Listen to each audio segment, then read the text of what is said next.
também tenho a alegria hoje de ter conosco uma pessoa que foi muito especial para a minha jornada pastoral.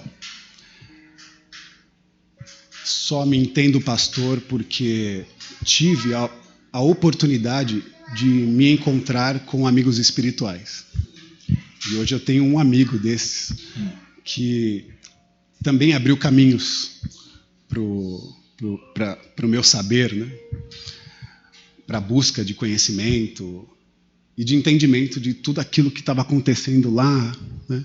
No 2000 e pouco. Tensões.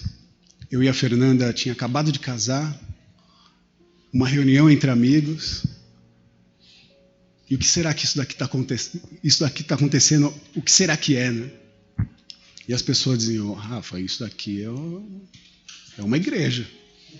Só que a igreja, na minha cabeça, era uma coisa muito maluca, assim.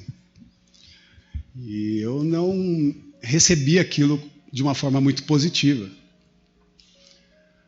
Mas, voltando a dizer, como foi bom encontrar os meus amigos espirituais, que conseguiram tirar todas as travas, né, que eu tinha, as limitações, os traumas religiosos, e me deram, né, um novo olhar, um novo horizonte, e que me inspiraram para que eu possa também ser um agente, né, transformador a outras vidas, a outras pessoas.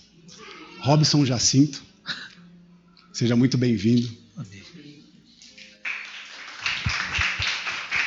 Pastor, amigo, mestre, prazer recebê-lo. Fique à vontade. Valeu, Rafa. Obrigado. Bom dia, gente. A paz. Vamos ter mais um momento de oração antes da gente abrir as escrituras. Mas fiquem à vontade, podem ficar sentados. Fiquem, porque estamos na sala de estar da casa de Deus, então, que é o nosso próprio coração, né? Então a gente está à vontade. Se quiser tirar as sandálias, os tênis, também é uma expressão aí disso que eu estou tentando compartilhar com vocês, da intimidade que já se faz presente. Mas, Rafa, é recíproco, você é um amigo espiritual que eu tenho também, você e a Fer, e é um privilégio poder ser chamado de amigo por você. É um privilégio. Muito obrigado. Obrigado, Senhor, como a gente fala. Hashtag obrigado, Senhor. Senhor Deus e nosso Pai, nós mais uma vez invocamos o Teu nome nessa manhã e fazemos isso no precioso nome de Jesus. Graças te damos em todo o tempo, porque o Senhor, de fato, em todo o tempo demonstra a Tua fidelidade e a Tua bondade sobre as nossas vidas. Mesmo e apesar da gente, o Senhor é esse que se manifesta, seja no nosso deitar, o Senhor ainda trabalha em nosso favor, seja no nosso despertar, o Senhor revigora a nossa vida, nos dando mais o fôlego de vida, de existência para caminharmos nesse mundo. Seja o pão sobre a mesa, aquele cafezinho pretinho que o Senhor também concede. Ou seja, o Senhor é essa pura provisão que nos abençoa constantemente, porque o Senhor, sendo amor puro, corre atrás de nós todos os dias para nos abençoar, como o Pai amoroso que o Senhor é. Por isso, Pai, nós queremos reconhecer isso nessa manhã. E já fizemos isso por meio de canções, de louvores, de manifestações de carinho e afeto uns pelos outros. Mas agora, Senhor Deus, nós intencionalmente invocamos essas palavras para te agradecer. Para te agradecer por mais um dia, para te agradecer pelas dádivas que o Senhor tem nos concedido. Dádivas sejam essas materiais e espirituais. O Senhor é esse Deus coladinho na gente. É esse Deus Emanuel, Deus presente. E nós sentimos a Tua presença aqui. Sentimos a Tua presença nesse corpo místico, nesse corpo maravilhoso que é a Tua comunidade de fé localizada aqui. Muito obrigado, Pai, pela rede. Muito obrigado pelos irmãos e irmãs. Muito obrigado por essa família estendida, que é a família do Senhor e que nós conhecemos agora. Muito obrigado, Pai, pela oportunidade de sermos achados nessa grande família espiritual. E é no nome de Cristo Jesus, o nosso irmão mais velho e Senhor, a pessoa mais importante que está aqui, é que nós oramos e agradecemos. Amém e amém. Muito bem, gente. Vamos lá. Eu quero meditar com vocês em João, capítulo 14, do verso 1 ao 14. Então, deixem aí a Bíblia de vocês já, ou a Bíblia física, ou aí no computador, no celular, né? Deixa aí já engatilhado, que daqui a pouco a gente vai fazer uma leitura bacana. Mas eu queria também, enquanto eu estava ali no fundo louvando com vocês, lembrei que, além daquela afirmação que o próprio Rafa, o pastor Rafael, já disse para vocês, que nós estamos nesse mês, né, de comemorações de 13 anos, né, da Rede 80. Isso é para louvor e glória de Deus. E o quão maravilhoso é estar numa comunidade, porque desde que o Senhor me convocou, que o Senhor me chamou, né, porque a gente nasce para a vida, em algum momento a gente é desperto pelo Espírito Santo e começa a caminhar na perspectiva divina, começa a caminhar tendo Deus como Pai, né, tendo o Espírito nos confortando e consolando nos nossos momentos de dificuldade, e nos é apresentado também um irmão querido, que é o nosso Senhor, que é Jesus Cristo. Mas viver essa experiência espiritual só faz sentido quando a gente vive de forma e de maneira comunitária. E viver de maneira comunitária não é simplesmente a gente bater o cartão todo domingo ou dominicalmente num endereço físico como esse. Mas é como o Rafa já disse também em vários momentos aqui do louvor, é uma expressão da vida como ela é, das relações que são compartilhadas na vida. E eu sei que vocês aqui tentam viver isso, assim como eu lá na minha comunidade também tento viver isso. Mas uma palavrinha que sintetiza o que é a comunidade, viver em comunidade, é isso também que o vosso pastor disse, o Rafa, desses amigos espirituais. E eu tenho o privilégio, o prazer e a honra de ter também, além do Rafa, da Fer e de outros aqui, um casal especial que está nos visitando também, que são amigos espirituais que eu tenho. E que na pandemia, naquele olho do furacão que a gente estava vivendo, né, a gente pediu para o Rafa, e o Rafa com a Fer foi assim muito generoso, e concedeu esse espaço numa noite fria de São Paulo, né, e a gente fez o casamento desse casal aqui. Então, enquanto eu estava lá atrás, né, a gente louvando, eu agradeci a Deus pela vida da Mari, do Arthur, porque não podendo casar com todos os planos que eles tinham e tudo o que já tinham desenhado, a gente veio para cá e foi uma noite maravilhosa. Então, falar de comunidade, de relacionamentos e amizades espirituais, foi inevitável pensar em vocês dois, né, por causa do amor que vocês têm um pelo outro. Isso sintetiza o que é comunidade, isso sintetiza o que são os amigos espirituais. Então, a Rede é especial para nós. Essa casa-capela, comunidade de afetos, de relações, porque de fato só faz sentido a jornada espiritual, né, se a gente tem amigos. Então isso é maravilhoso. E aí a gente vai ouvir a palavra do nosso amigo maior, né, que é Jesus. Eu gostaria que você acompanhasse a leitura comigo de João capítulo 14, do versículo 1 ao versículo 14. Sendo redundante aí, né? João 14, de 1 a 14. Então diz assim o texto sagrado: Não se perturbe o coração de vocês. Creiam em Deus, creiam também em mim. Na casa de meu pai há muitos aposentos. Se não fosse assim, eu lhes teria dito: Vou preparar-lhes lugar.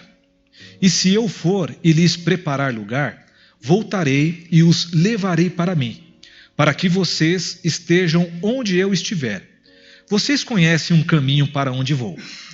Disse-lhe Tomé: Senhor, não sabemos para onde vais. Como então podemos saber o caminho? Respondeu-lhe Jesus: Eu sou o caminho, a verdade e a vida. Ninguém vem ao Pai a não ser por mim. Se vocês realmente me conhecessem, conheceriam também o meu Pai. Já agora vocês o conhecem e o têm visto. Disse Filipe então: Senhor, mostra-nos o Pai, e isso nos basta. Jesus respondeu então: Você não me conhece, Filipe, mesmo depois de eu ter estado com vocês durante tanto tempo? Quem me vê, vê o Pai. Como você pode dizer: mostra-nos o Pai? Você não crê que eu estou no Pai e que o Pai está em mim? As palavras que eu lhes digo não são apenas minhas. Ao contrário, o Pai que vive em mim está realizando a sua obra. Creiam em mim quando digo que estou no Pai e que o Pai está em mim. Ou pelo menos creiam por causa das mesmas obras. Digo-lhes a verdade: aquele que crê em mim fará também as obras que tenho realizado. Fará coisas ainda maiores do que estas, porque eu estou indo para o Pai. E eu farei o que vocês pedirem em meu nome, para que o Pai seja glorificado no Filho. O que vocês pedirem em meu nome, o farei. Palavra de Deus, palavra de salvação. Gente, nós estamos ainda vivendo uma realidade que é a realidade da pandemia. Nós sabemos da importância da vacinação. E se nós estamos aqui quase 100% sem máscaras, é por causa disso. Porque estamos imunizados, mas não quero falar aqui da questão técnica, da importância das vacinas, mas quero falar desse contexto geral, que a pandemia levou a gente. E sendo mais preciso, você pode estar pensando o seguinte: poxa vida, antes da pandemia, ou como eu estava conversando com a minha esposa no café da tarde de ontem, quando a gente fala e tenta lembrar algumas coisas, a gente parece que perdeu um pouco a memória por conta exatamente desses 2 anos e pouquinho, dessa vida que ficou em suspenso por conta exatamente da pandemia. Eu sei que em muitos casos a maioria dos brasileiros tiveram que sair para trabalhar, tiveram que sair para trazer o leitinho das crianças, a sustentação da família, mas aqueles que ficaram trabalhando em casa ou de repente de forma híbrida, a gente sabe que a vida não foi a mesma e também hoje não é a mesma. O que eu quero dizer com isso? Que nós fizemos um caminho na pandemia, mesmo estando em casa. Isso aqui não é uma contradição. Olha só, nós fizemos um caminho, mesmo estando em casa, que foi um caminho que nos deixou pensativos, reflexivos do que estávamos vivendo. Sendo mais preciso, do dia para a noite, nós saímos de uma situação que estávamos saindo para ir para casa, para ir para o trabalho, para ir para as nossas relações, e em um determinado momento, assim, do dia para a noite, a gente ficou parado em casa. Nas nossas relações ali mediadas pela internet, como a gente está aqui, sendo transmitido ou sendo gravado para depois compartilhar com outras pessoas que acompanham a gente. Sendo mais específico também, e aí a nossa relação e a nossa conversa vai ser exatamente da especificidade do que a gente viveu, nós ficamos paralisados por conta exatamente da pandemia. Seja porque você de repente não conseguiu enterrar um ente querido, seja porque você de repente perdeu o emprego, seja porque você não conseguiu se relacionar profundamente com aquelas pessoas que são mais caras para você, por conta exatamente do isolamento social. Tudo isso, ou a relação que a gente tinha antes da pandemia, ela foi interrompida. E toda relação, quando é interrompida, traz alguns traumas para as nossas vidas.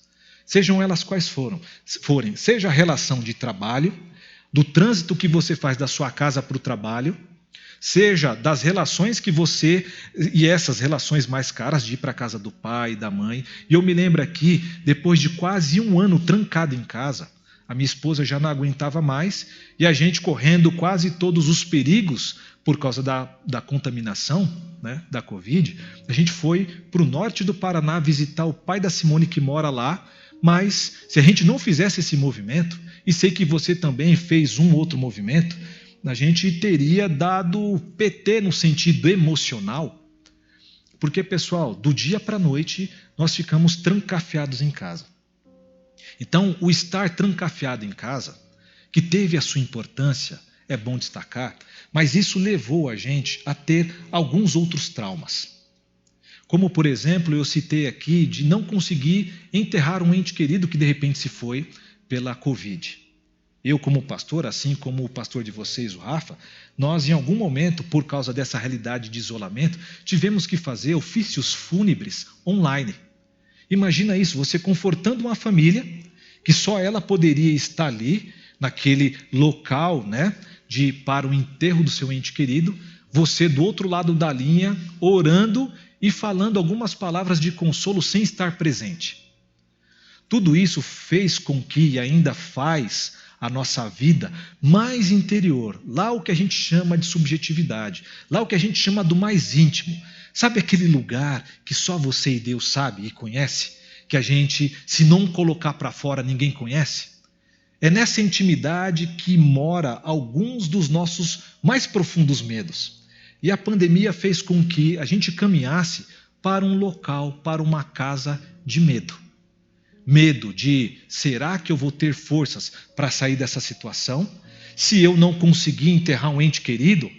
Tudo isso causa várias realidades nesse nosso eu profundo que nas nossas outras relações vão existir dificuldades de entrelaçar, de fazer novas conexões, de voltar o que era antes. Mas será que a gente vai conseguir de fato voltar ao que era antes? Então, garanto para vocês que a nossa vida não é mais como a mesma. Sobretudo com tantos e tantos traumas que nos levaram para uma casa de medo, que nos paralisou. Mas é interessante pensar no medo, e eu quero trazer para vocês hoje um movimento que Jesus já abriu para a gente, que é a saída dessa casa do medo para a casa da esperança, para a casa da alegria. Então, o que a gente vai falar hoje, nessa manhã, ou vai tentar refletir um pouco, é exatamente nos perceber, como o Rafa disse também, desse movimento de autoconhecimento, agora à luz das Escrituras Sagradas, para a gente tentar startar ou dar o início agora, caso você viva algum trauma ainda, algum medo, para você sair dessa casa que te paralisa, que é essa casa do medo, para uma casa de alegria que já foi aberta por Jesus, por meio dele mesmo como caminho. Então, esse movimento de saída de uma casa para outra, nesse trânsito que se estabelece aqui, é a nossa reflexão de hoje. Porque é verdade também que o medo, ele em algum momento, ele é necessário, como por exemplo, ele impede que a gente, de repente, pule de um precipício. O medo nos paralisa, num sentido positivo, para a gente não fazer algumas besteiras na vida.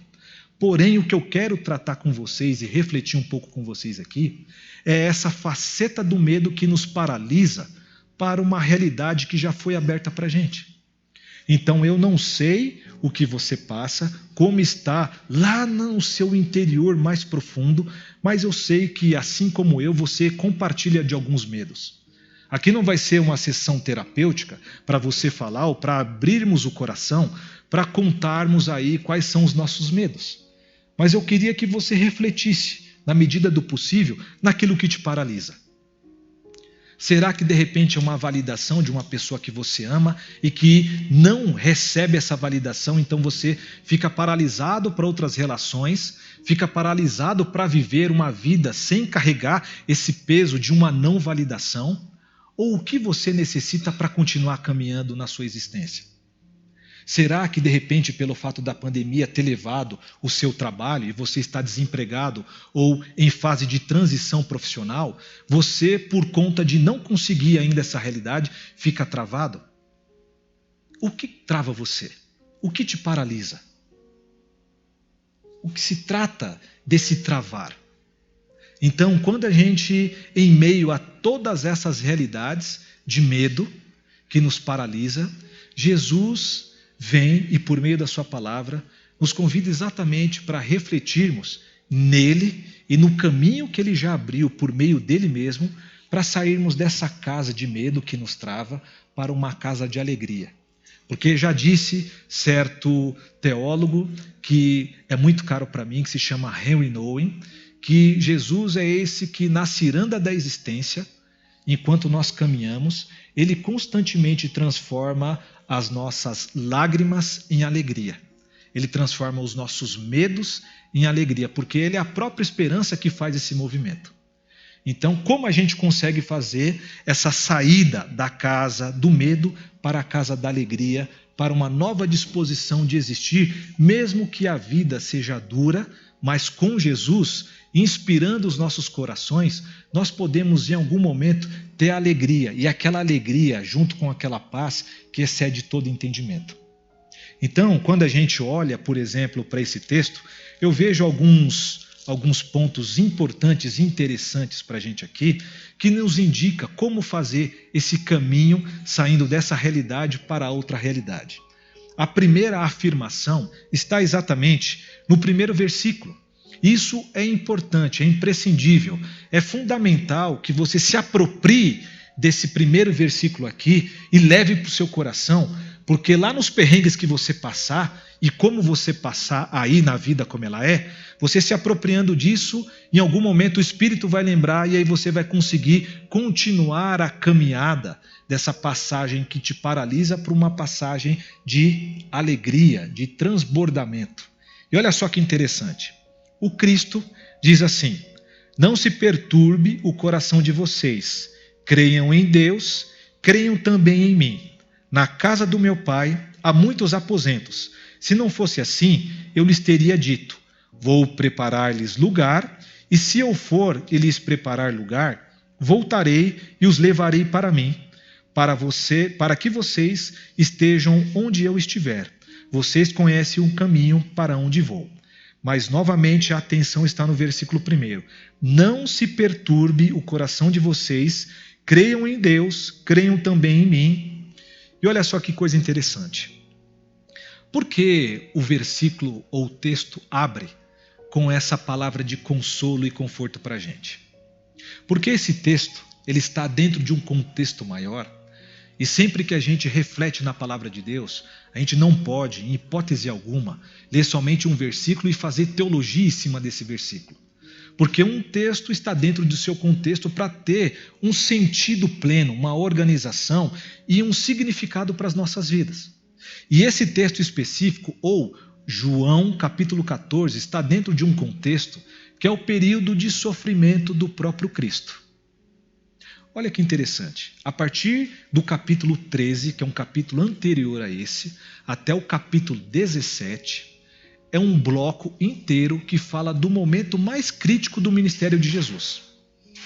E aí a gente precisa lembrar de algo importante aqui também, pessoal, que é o seguinte: todos esses textos, quando a gente abre a Bíblia, ou especificamente os evangelhos, o que acontece? Os evangelhos foram desenvolvidos, escritos, para aquela comunidade primeira, a igreja primitiva, que começou quando Jesus foi embora, ascendeu ao céu. Essas pessoas como nós tinham que aprender a viver uma esperança viva em meio a situações de morte, a situações que paralisaram as vidas deles e que paralisam a gente aqui também, como foi a minha introdução aqui para vocês. Então, quando o autor escreve, ele está refletindo o que aquele povo estava vivendo também, e eles trouxeram, ou o autor trouxe, uma recordação de um momento crítico da vida de Jesus, que reflete a vida crítica que a gente vive também. Se você puxa um pouquinho a sua Bíblia para trás e olha lá no capítulo 13, a gente no versículo 1 vê exatamente essa afirmação desse momento crítico que Jesus estava vivendo, e olha só que interessante.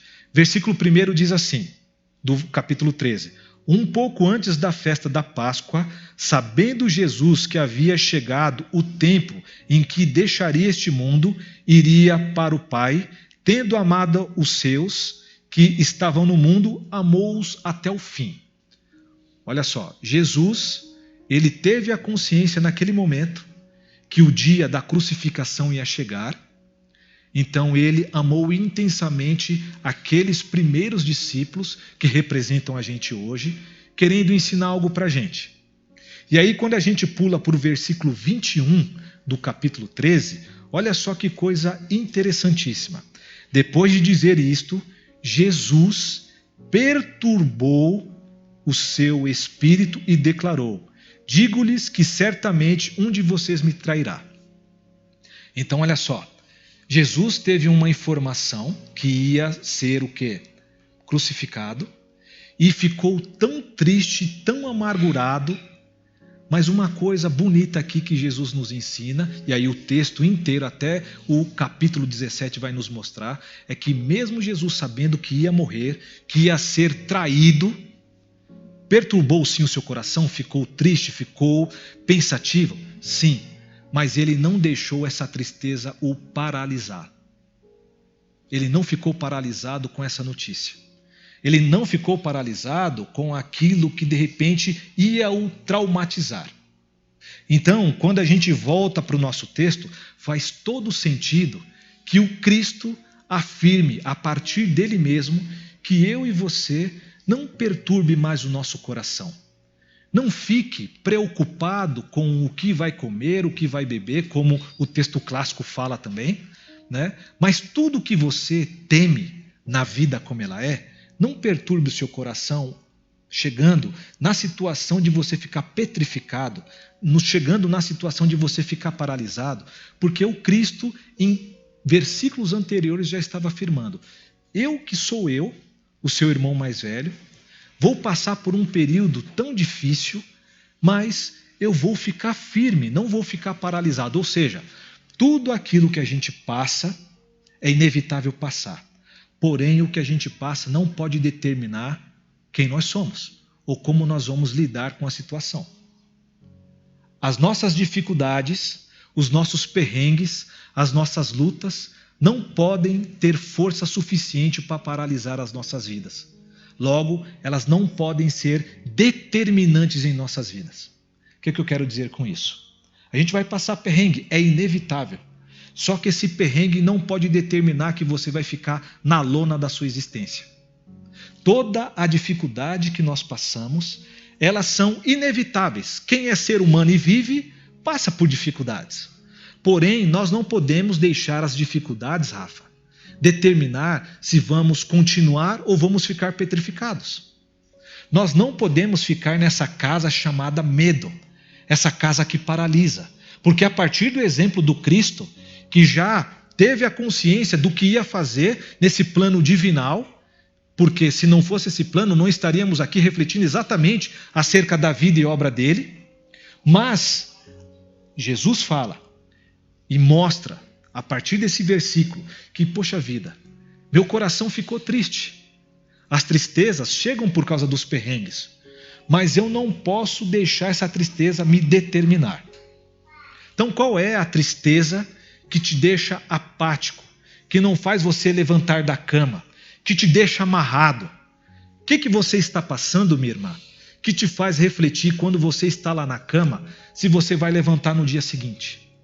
O que você passa? É com a família, com você mesmo? Quais são os elementos que você, tenta viver, mas te deixa amarrado, que te deixa sem conseguir ir para frente?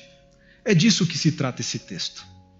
Mas aí vem essa palavra maravilhosa que Jesus fala que, para a gente não perturbar o nosso coração, e aí ele faz um acréscimo: creiam em Deus e creiam também em mim.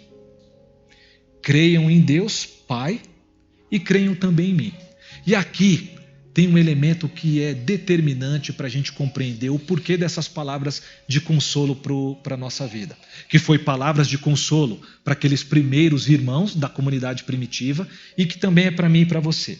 Porque olha só, a gente tem aqui Tomé, que é conhecido como aquele que é o homem de pouca fé, que precisa pegar, nos machucados de Jesus para compreender que de fato Jesus ressuscitou.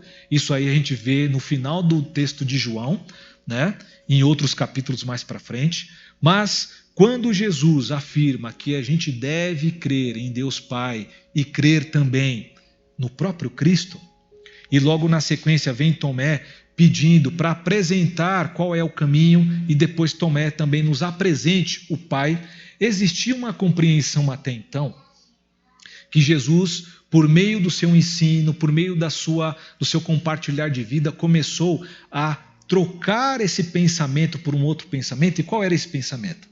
Era uma compreensão de que Deus era um ser distante, que assim como a gente vê no Antigo Testamento, Deus sempre aquele que sempre está chateado, e se você não faz as coisas de maneira correta, Ele manda fogo descer do céu para fulminar tudo. Então aquele Deus do Antigo Testamento que tem raiva e que para a gente se relacionar tem que sempre apresentar sacrifícios e tem que fazer um monte de coisas para agradar esse Deus, Jesus vem e fala: poxa vida, de tudo que a gente já experimentou até agora, das nossas relações na mesa, compartilhando a vida como ela é, vocês não viram que o Deus que eu invoco é esse Deus das relações?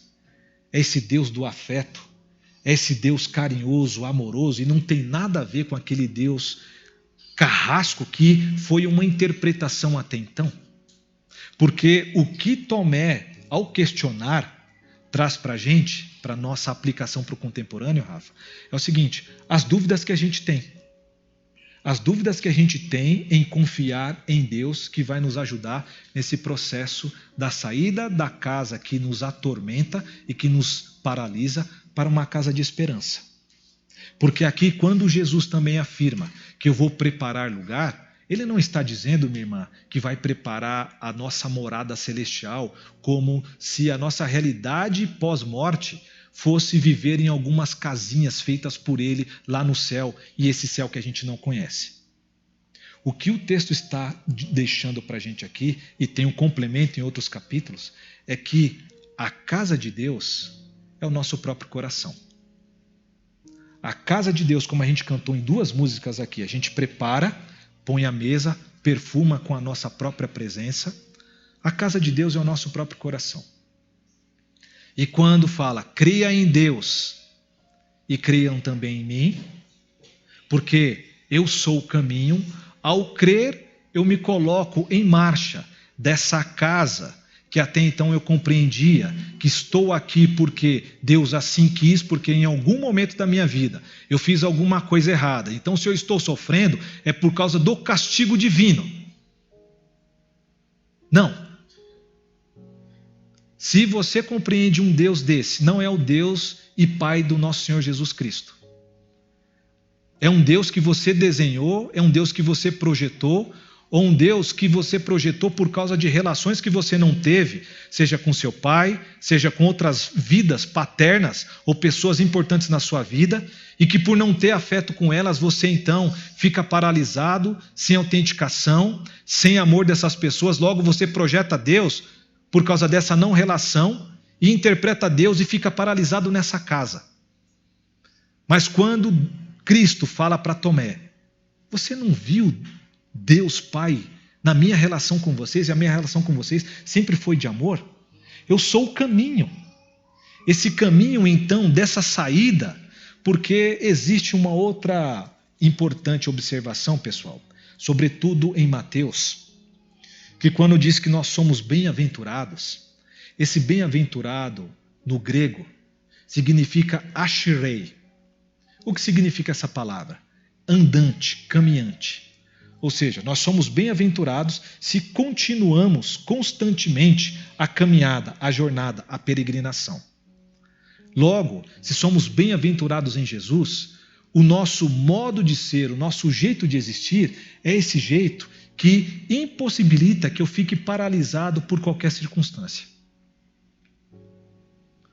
O nosso movimento espiritual é um movimento sempre de caminhar, é sempre de enfrentar, seja qualquer realidade. E não ficar paralisado esperando que o céu se abra e venha uma voz divina dizendo: agora você vai ser livre dessa situação. Não. E aqui vou para o final tentando colocar algo para vocês, que é o seguinte: nesse movimento da saída da casa do medo para a casa da alegria, existe algo importantíssimo, que é o seguinte: Ariovaldo Ramos, um pastor querido que a gente ama muito, um pastor aí fenomenal que existe no Brasil, disse certa vez que a gente tem que parar de conjugar o verbo sofrer. Porque quando a gente conjuga o verbo sofrer, lembra lá daquela hiena antiga do desenho animado? Ó céus, ó vida, por que disso, por que daquilo? É mais ou menos isso. Quando a gente conjuga, por que eu estou sofrendo? Por que eu passo por isso? Por que isso? Por que aquilo? Por que eu não sou amado? Por que eu não sou visto? Por que eu não sou lembrado? Por quê? Por quê? Por quê? Por quê? Por quê? Por quê? Por quê?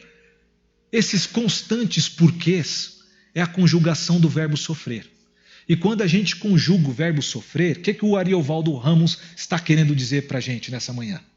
Está querendo dizer que quando você conjuga o verbo sofrer, você fica preso nele, porque você está sendo íntimo do sofrimento. Logo você fica acomodado nessa casa do medo. Porque você só sabe questionar e nunca tomar um rumo, um caminho em Jesus para sair dessa situação.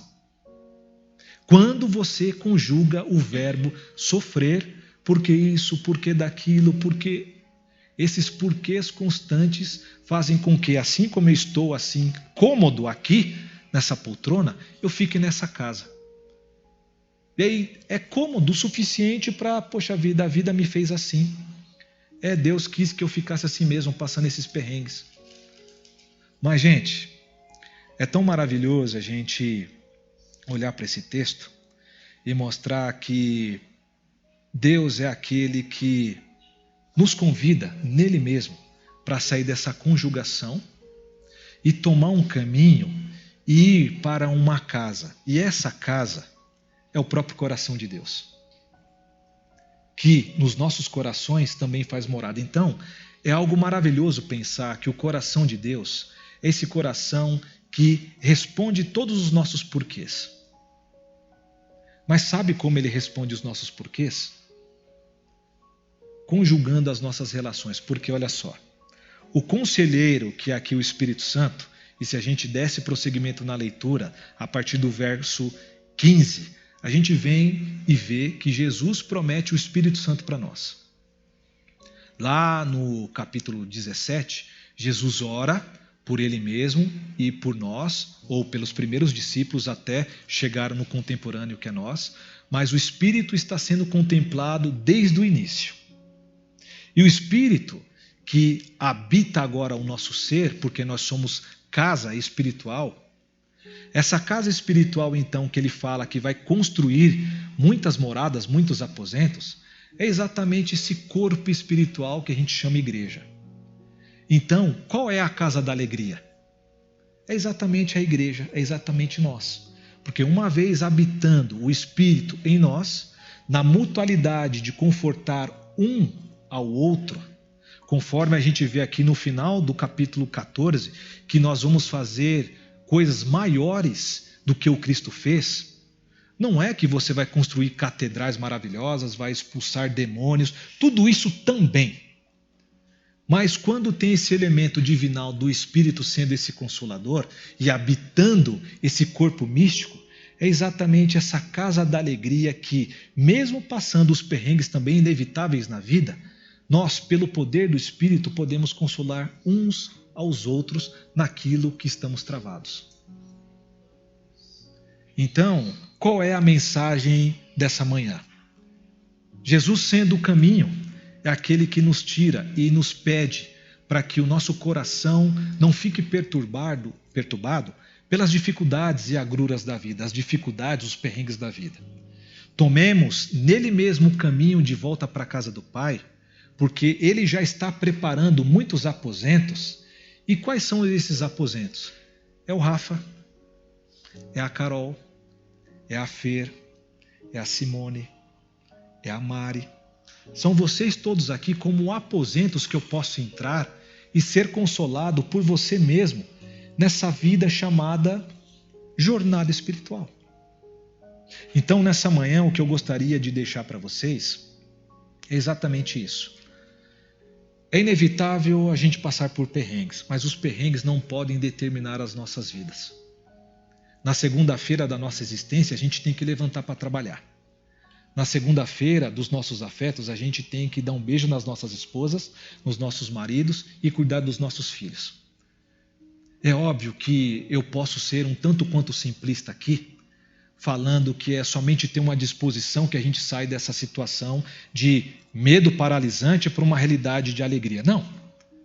A gente precisa procurar psicólogo, terapeuta e tantas outras ferramentas para a gente ser destravado nisso que nos travou um dia.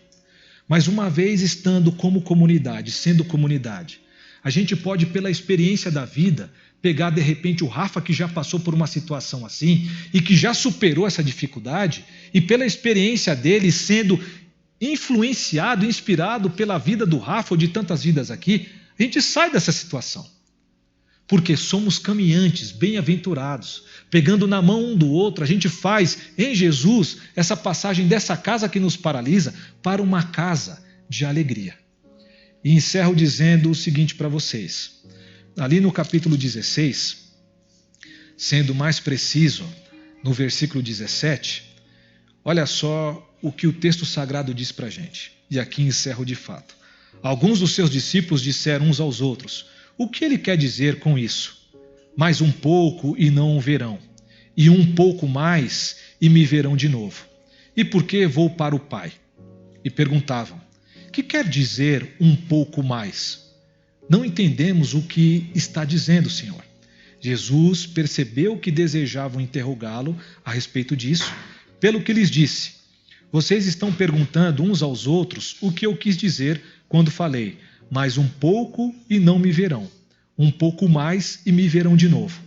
Digo-lhes que certamente vocês chorarão e se lamentarão, mas o mundo se alegrará. Vocês se entristecerão, mas a tristeza de vocês se transformará em alegria. A mulher que está dando à luz sente dores, porque chegou a sua hora. Mas quando o bebê nasce, ela esquece a angústia por causa da alegria de ter vindo ao mundo um menino. Assim acontece com vocês. Agora é hora de tristeza para vocês, mas eu os verei outra vez, e vocês se alegrarão, e ninguém lhes tirará essa alegria.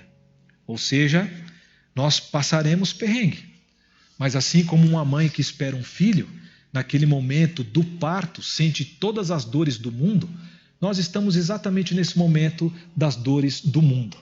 Vamos passar perrengue? Sim, mas naquele dia maravilhoso, quando o choro romper o silêncio e a tensão da sala, que quando o médico dá uma palmadinha no bebê e ele grita com fôlego de vida, trazendo alegria não somente pelo médico, para o médico, mas para a mãe e para todos aqueles que estão ali no aquário tentando ver, o filhinho nascer. Essa é uma metáfora que nos mostra exatamente a nossa peregrinação. Então, continuemos a peregrinar, sofrendo, sim, mas buscando recursos no outro, que contém o Espírito para nos consolar pelas experiências, pelos traumas que já passaram e que cicatrizaram para nos mostrar que existe um momento de alegria ainda. Então, as tristezas não são determinantes e não são únicas ou em definitivo, porque a casa de alegria está logo ali nos esperando. E qual é a casa da alegria? Esse ajuntamento aqui. Então eu convido vocês para mais uma vez, e com toda a liberdade que eu tenho, porque eu estou em comunidade também com vocês, peço que o Rafa e o grupo de música volte aqui para trás e vamos juntos cantar, de repente, a primeira canção que nos chamou e nos convidou exatamente para significar em Deus essa morada. Então Deus te abençoe, Deus te guarde, Deus te livre de qualquer tipo de mal, e vamos celebrar essa casa de alegria que é a nossa vida em comunhão. Amém?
E até esse momento aqui, ele é simbólico. Porque o louvor, a gente é meio DJ, né? E o Robson falava sobre esses momentos de grandes tensões que a pandemia nos trouxe. E as perdas, as separações.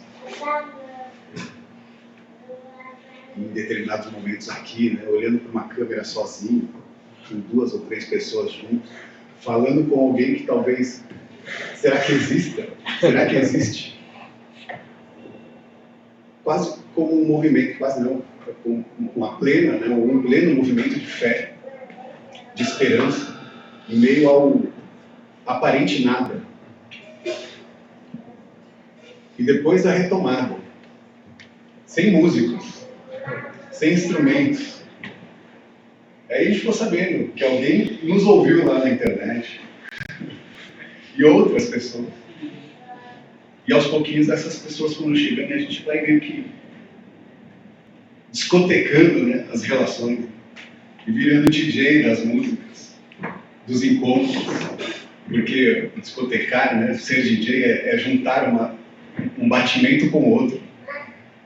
Então a gente realmente, naquele início, né, tenso de fé e de esperança, em meio ao nada, hoje nós temos dia a dia a experiência da retomada das relações, dos encontros e da conexão dos batimentos.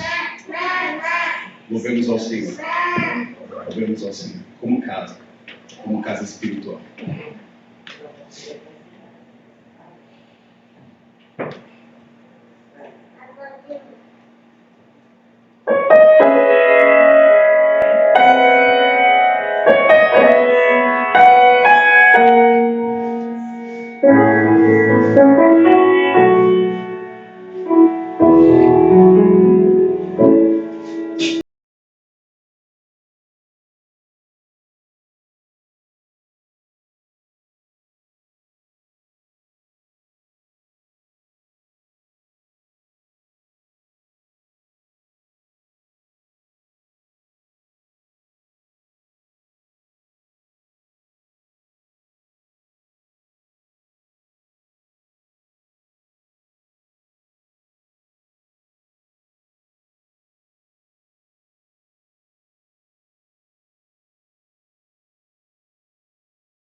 Espírito, em verdade, te adoramos, te adoramos. Espírito,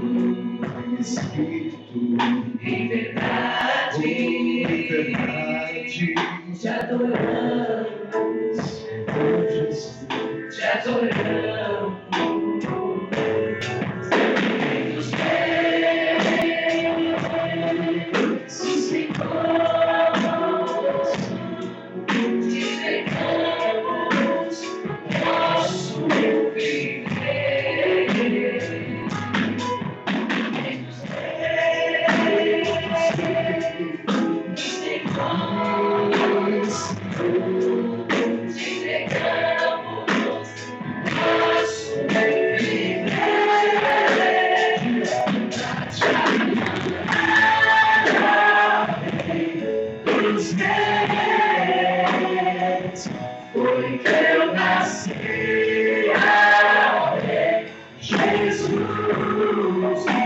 prazer é te louvar, meu prazer é estar nos braços do Senhor.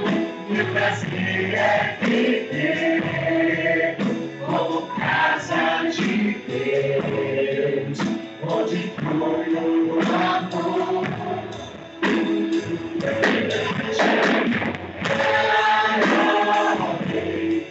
Os reis, foi que eu nasci, ó Rei Jesus. Meu prazer é te louvar, meu prazer é estar nos lábios do Senhor. Meu prazer é viver como casa de Deus, onde flui o amor.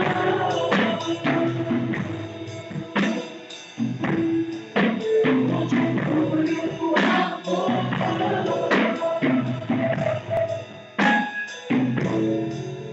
Onde flui o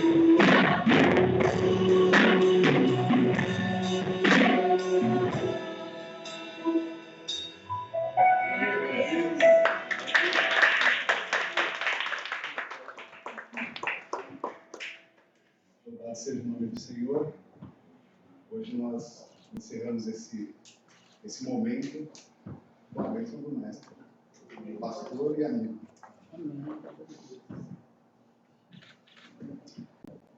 Senhor Deus e nosso Pai, mais uma vez nós rendemos graças e glórias a Ti. Receba a nossa adoração, as nossas músicas que fizemos aqui do nosso coração ao Senhor. Que essas músicas possam chegar ao Teu trono de graça e glória como louvores que fazemos do profundo do nosso ser, pedindo que o Senhor de fato faça morada em nós e que possamos fazer morada uns nos outros para a nossa peregrinação e crescimento espiritual. Portanto, Pai, muito obrigado por essa manhã, pela Tua palavra, pelo Evangelho do Reino que foi compartilhado, e que possamos, Pai, voltar para as nossas casas na certeza de que somos, Pai, uma comunidade de fé. Enquanto peregrinamos no mundo, enquanto caminhamos na existência, que possamos contar uns com os outros, Pai, para poder passar pelas dificuldades da vida. Fortalecidos pelo Seu Santo Espírito, que assim seja. E, Pai, agora eu despeço com a graça de Jesus, o amor de Deus, o nosso Pai, e as consolações do Santo Espírito seja com a rede e com o povo de Deus espalhado pelo mundo, não somente hoje, mas para todo sempre. Amém. Amém. Vai com a paz, irmãos.